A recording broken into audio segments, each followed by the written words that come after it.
Dans Warhammer 40K, tu crois connaître les dieux du chaos? Que nenni, il ressemble un peu à tes ex. Manipulateur, possessif et capable de foutre toute la galaxie en l'air pour obtenir ce qu'ils veulent. Aujourd'hui, on creuse. Cette révélation qui explique pourquoi ces divinités existent, comment elles manipulent la réalité et ce qui arrive quand un pauvre type se prend pour un couteau suisse divin. Allez, prends ton bouclier antipsychique, ça va péter! Péter!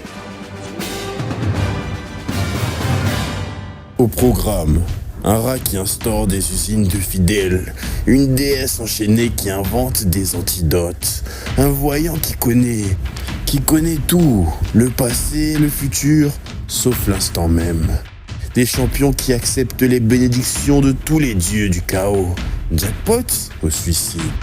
Restez jusqu'à la fin. Et vous me direz quel est votre combo parfait de bénédiction des dieux du chaos en commentaire. On commence directement avec la naissance de Slaanesh. Même les gens peu accoutumés à l'univers de Warhammer 40K savent à peu près tous comment l'empereur de l'humanité est né.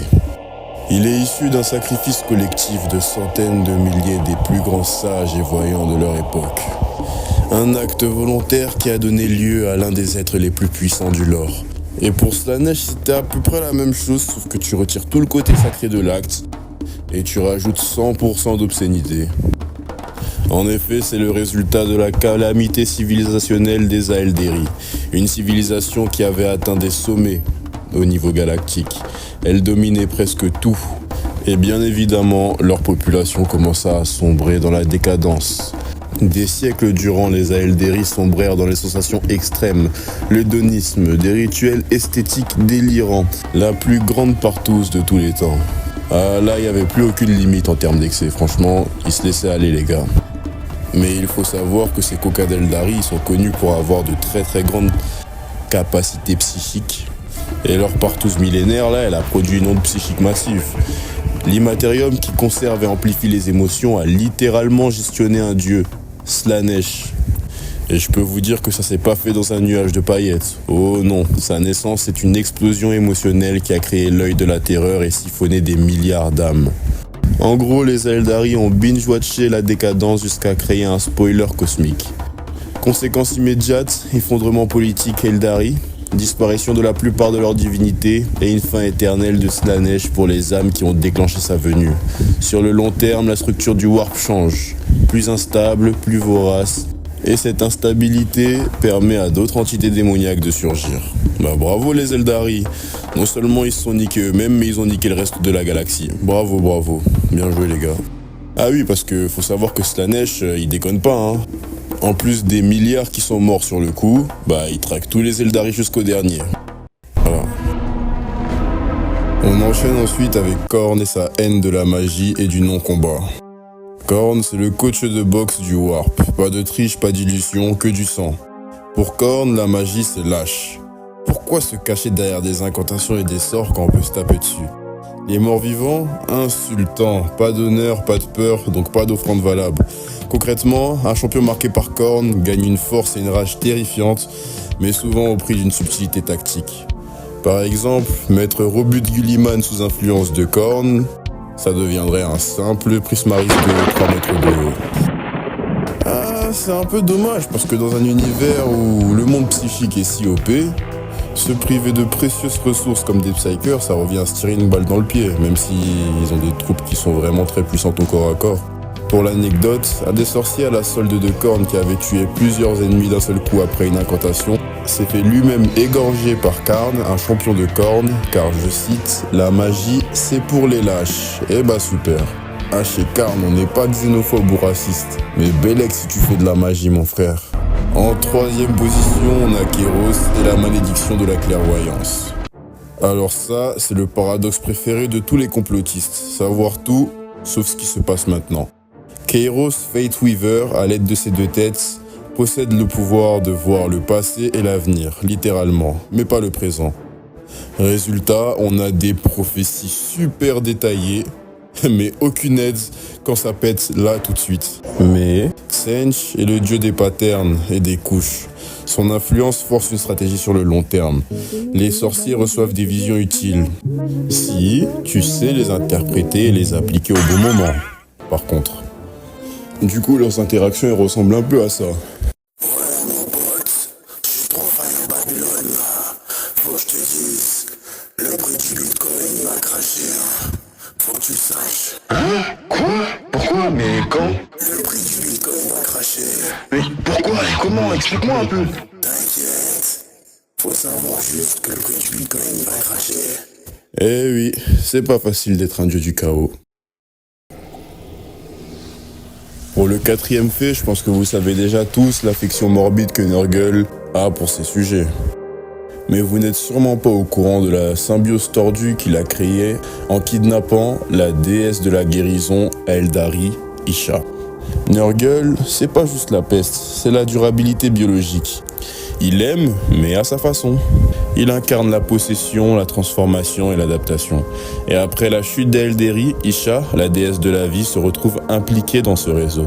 Nurgle la retient parce qu'elle sait comment réparer la vie. Il veut comprendre la guérison pour créer des immunités, des équilibres morbides et des formes nouvelles de vie adaptées à son règne. Ironique, hein, mais efficace. En fait, Nurgle, c'est le mec qui, après t'avoir infecté, te vendra l'antidote avec un abonnement mensuel. Cela explique pourquoi certaines zones infestées montrent des formes de vie surprenamment résilientes. Sur le plan narratif, ça rend Nurgle ambigu, destructeur mais aussi artisan d'une nouvelle résistance biologique. Moralement, c'est sale, mais terriblement pragmatique. Le saviez-vous ? Même si on ne parle que très rarement de lui, il existe un cinquième dieu du chaos. Il s'agit de Skaven, le grand rat cornu. Et contrairement aux autres dieux qui prospèrent sur une émotion, le grand rat cornu, lui, fabrique ses fidèles. Sa croissance est industrielle. Population, reproduction, propagande et technologie foireuse. Imagine un peu un dieu qui dit « plus on est, mieux c'est » et qui organise des plans quinquennaux pour saturer une planète. Pratique, non ? Pour lui, la foi, c'est le nombre, le volume. En gros, c'est le premier dieu à avoir inventé la stratégie du growth hacking. #viralité warp. Et narrativement, ça change tout. Le chaos n'est plus seulement émotion, il devient force systémique. Collapsus économique, infiltration industrielle, tactiquement, une invasion Skaven ressemble moins à une razzia et plus à une pandémie démographique. On enchaîne ensuite avec pour moi un des faits les plus intéressants, celui des champions multi-bénis, le Chaos Indivis. Est-ce un jackpot divin ou une bombe à retardement ? Un champion béni par plusieurs dieux, c'est un peu la version divine du « je veux tout et tout de suite ». Malgré les dissidences apparentes qui règnent entre les dieux du chaos, il y a quand même 3 champions qui ont réussi à avoir toutes les bénédictions de chaque dieu du chaos en même temps. Cela a eu pour conséquence de créer des champions surpuissants, ça vraiment très OP, mais qui ont tous connu une fin très tragique. Alors vous vous demandez sûrement comment ça est arrivé, et chaque champion a un peu procédé à sa façon pour y arriver. Pour l'un, c'était l'utilité stratégique. C'est-à-dire que si ton ascension et tes ambitions arrivent à faire croix commun pour tous les dieux du chaos, tu peux réussir à obtenir leur faveur à tous. Pour un autre, c'était des artefacts qui condensaient des résidus de pouvoir divin. Et pour le dernier, c'était la narration, un leader prophétique que des cultes de différents dieux propulsent. Alors du coup, vous vous demandez sûrement, mais oui, c'est bien beau tout ça, mais c'est qui ces champions ? Il s'agit d'Abaddon, Archaon et Be'lakor. Abaddon, lui, a été soutenu par ceux qui voyaient en lui la croissance du chaos global. Archaon, lui, tire son pouvoir des reliques. Et Be'lakor, lui, d'accord qu'il a passé avec les dieux. Et il sera ensuite puni par la jalousie divine. On peut dire que Be'lakor n'a pas su faire de Be'lakor. Ha ha ha ha ha. Les champions Indivis peuvent cumuler plusieurs pouvoirs. La force brute de Khorne qui octroie mêlée améliorée et rage berserk. La distorsion de Sentien qui octroie illusion, manipulation du destin et des sorts. La résilience nurglesque qui octroie immunité, régénération et résistance aux maladies. Et le charme Slaaneshi qui octroie corruption, séduction et démoralisation.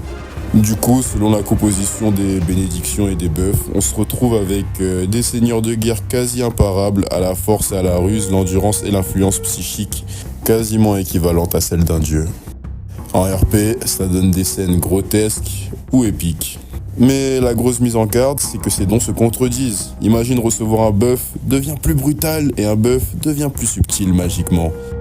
Ton corps et ton esprit ne savent plus quoi prioritariser. Résultat, ça peut te transformer en une espèce de bouillie de warp corrompue. Ajoute à ça la jalousie des dieux, parce que chaque dieu veut du crédit, et le champion devient une cible, maudit, saboté ou littéralement découpé en morceaux par ses bienfaiteurs. Bellacore est la preuve vivante, ou non vivante, de ce fait-là. En gros, les faveurs multiples, c'est à la fois un luxe ultime, et à la fois une roulette russe cosmique. Mais bien sûr, ce sujet de champion Chaos Indivis mérite sa propre vidéo. Donc n'hésite pas à me dire dans les commentaires si c'est un sujet qui t'intéresse. 7e fait, les navigateurs avant l'empereur. En effet, il y avait des navigateurs qui arrivaient à naviguer dans le Warp avant l'Astronomicon. L'idée que personne ne pouvait naviguer le Warp avant l'empereur est fausse. Dès la Dark Age of Technology, l'humanité inventa le Warp Drive et développa le gène navigatrice, les navigators, de leur nom scientifique appelé Homo Navigo. Ils utilisaient des balises et des dispositifs pour guider les sauts. Autrement dit, des humains guidaient déjà des vaisseaux à travers l'Immaterium bien avant que l'Astronomica n'existe. Ils se servaient de balises fixes qu'on appelle les pharos, des infrastructures STC Tech et d'autres ordinateurs qui aidaient à tracer des couloirs plus sûrs.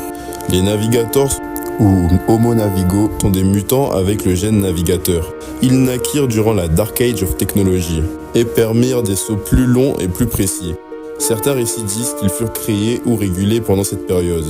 Même si leur origine exacte est encore sujette à variation selon les sources, il n'en est pas moins que leur existence pré-empereur est bel et bien réelle. Cette capacité explique la vaste colonisation humaine pré-empereur et la sophistication de la technique durant Dark Age of Technology.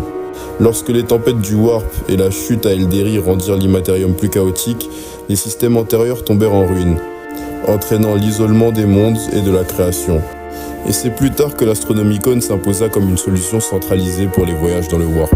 Narrativement, ça donne une saveur tragique. L'humanité a perdu des savoirs techniques et des réseaux qui permettaient une navigation plus ou moins sûre.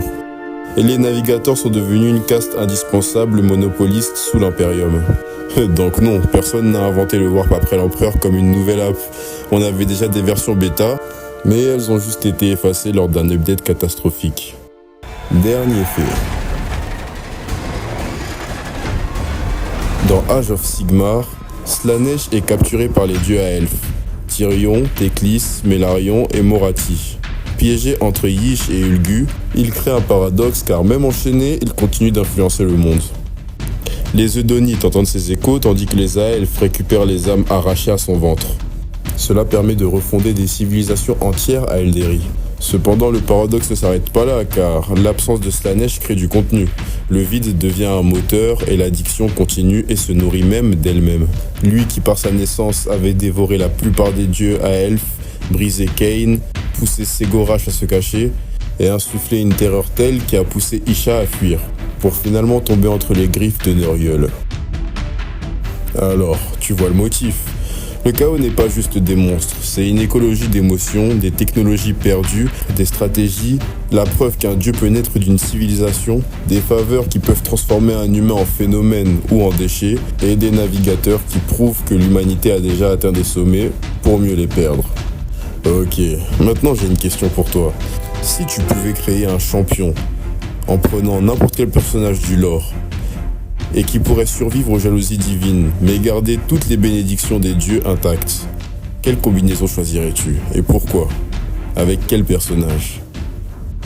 Cornet Senge pour le stratège brutal, Nurgle plus Slaanesh pour l'artiste immortel. Balance tes idées en commentaire, je lirai les meilleures idées dans ma prochaine vidéo et on analysera pourquoi ça pourrait ou non marcher.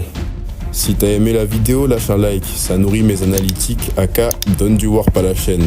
Abonne-toi si t'es pas encore perdu et active la cloche pour d'autres plongées dans le lore. Et partage à ton pote qui pense que Warhammer c'est que des figurines. Tu vas lui gagner un ticket pour l'œil de la terreur.